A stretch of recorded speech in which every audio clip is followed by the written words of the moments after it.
Ryan, when you look at the first game and now you play this team a second time around, what could be the biggest differences on Friday when you look back at that first game, the way you guys dominated the stat sheet, yet it was still a close game?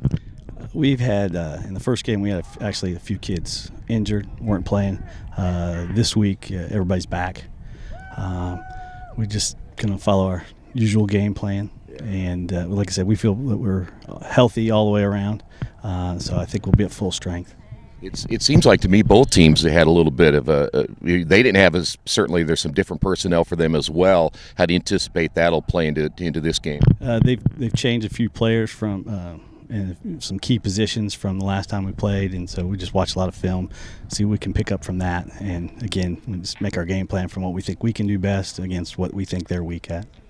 How has the mindset of this football team been since last Friday, and then going through all the changes late in the season, which is very, very difficult on anybody to go through that, but does it seem like the kids are staying positive and still in focus?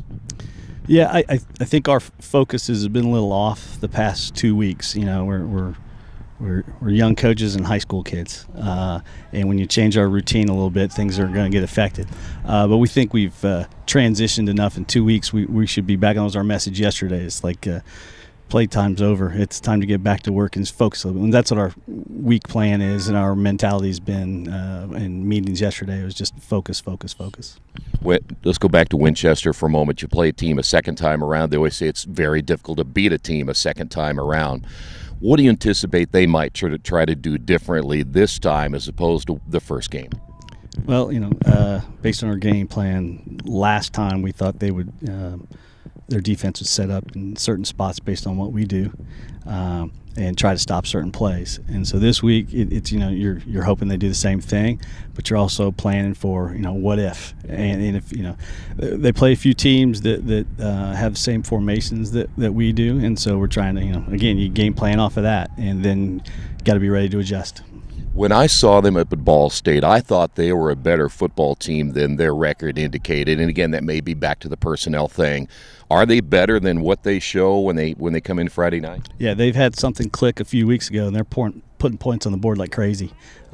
So again, today defensive practice, we're just going to focus on all the things they've done well.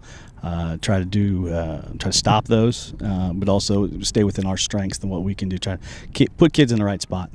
And you guys don't change a whole lot right now, do you? I mean, you've refined some things, but it looks like the way you're going right now, there's not much to change, right? Not really, not defensively. I mean, we do what we do. I think the biggest thing is working on our technique. I think our technique in the last couple of weeks is getting a little sloppy, but that's based on our focus. And so again, yesterday's main message was focus. Today, you'll see we're working on technique and our stuff that we did wrong, something we get back your basics and fundamentals, that kind of stuff. And the funny thing is, and you know this as well as anyone, that tournament play has a whole different feeling than it does during the regular season. There's just something about the energy that makes this a whole lot of fun. Oh, absolutely. Like I said on the board yesterday, we wrote down everybody's record 0-0 right now. We just went through a really long preseason, and so that's what we're trying to do. We're at full strength. We've had a lot of practice time for 9 weeks, and hopefully we're gonna get psyched up, get ready to go, and have a nice home win.